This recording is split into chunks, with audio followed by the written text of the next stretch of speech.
I haven't used the Apple Vision Pros since I got them. It's not because I don't like them. They're amazing. They look great. They look futuristic. They look sleek. They feel techy. It's very Apple. Setup was a cinch. Put it on. Show it my phone. Look at some orbs a couple times and bingo, you're done. Oh, and show it your hands. So the entire process from start to finish took about 20 minutes. And when I say finished, I mean finished. Cloud, synced, all the compatible mobile apps downloaded, everything. See, and that's where most people would stop and enjoy it as the best entertainment headset there is. It retails for $3,500, and I couldn't justify the purchase as it was. I just needed it to do more, to be more. But for that steep a price, it should have more uses than just fun and games. Don't get me wrong, I definitely played my fair share of Fruit Ninja, Synthwave. Yeah, the one with the orb where you go like the Beat Saber knockoff. Yeah, it was actually pretty fun. My brother was playing it too. Yeah, he was actually having fun.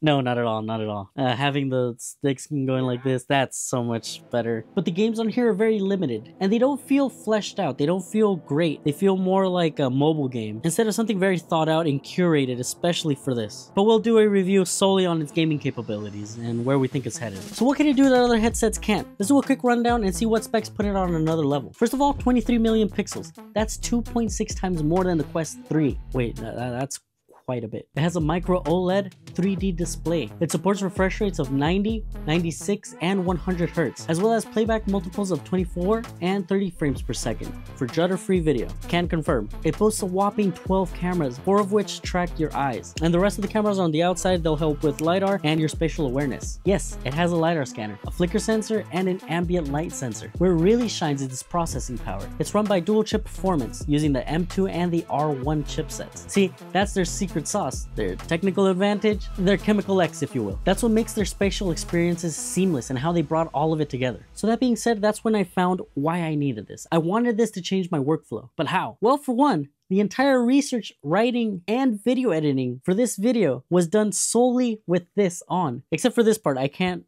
record with this thing on. That'd be really weird. I don't think you guys would like that. What do you mean a mirror? Press record and go look at a mirror. Oh, the screen recording. Yeah. Connecting it to my computer was seamless. Just put them on, looked at my computer, and connected it.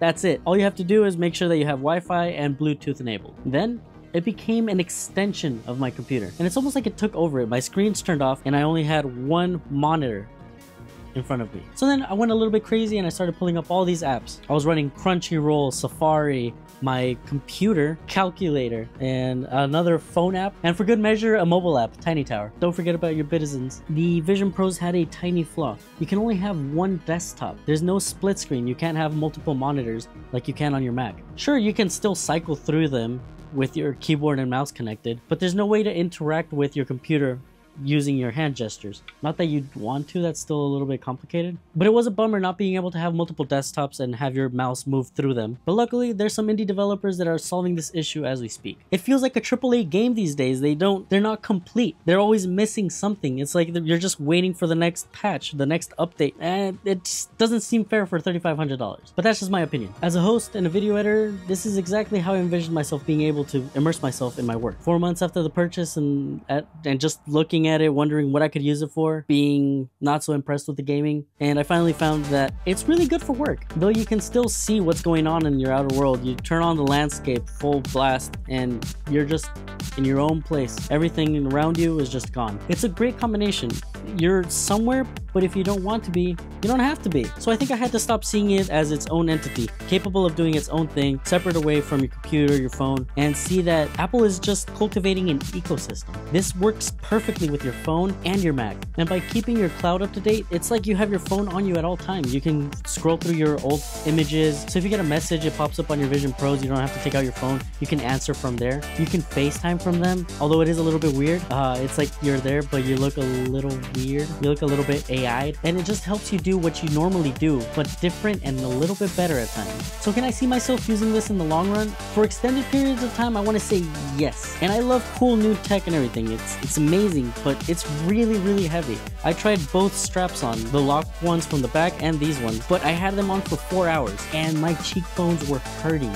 They were sore. But this is the first generation. We're not too many updates in. Man, I want to love it. Everything from the look and the engineering. There's no lag where you're going from the Vision Pro apps to the desktop apps, every animation, every transition is immaculate. It really is an Apple product, but it is their first generation. So if it starts lagging, just know they're about to come out with a second one. Are you hopeful for what's to come? What are your thoughts? Let us know down in the comments and I'll be in there. And like always, I appreciate you. See you in the next one. God, I really want to get Steam working on this thing.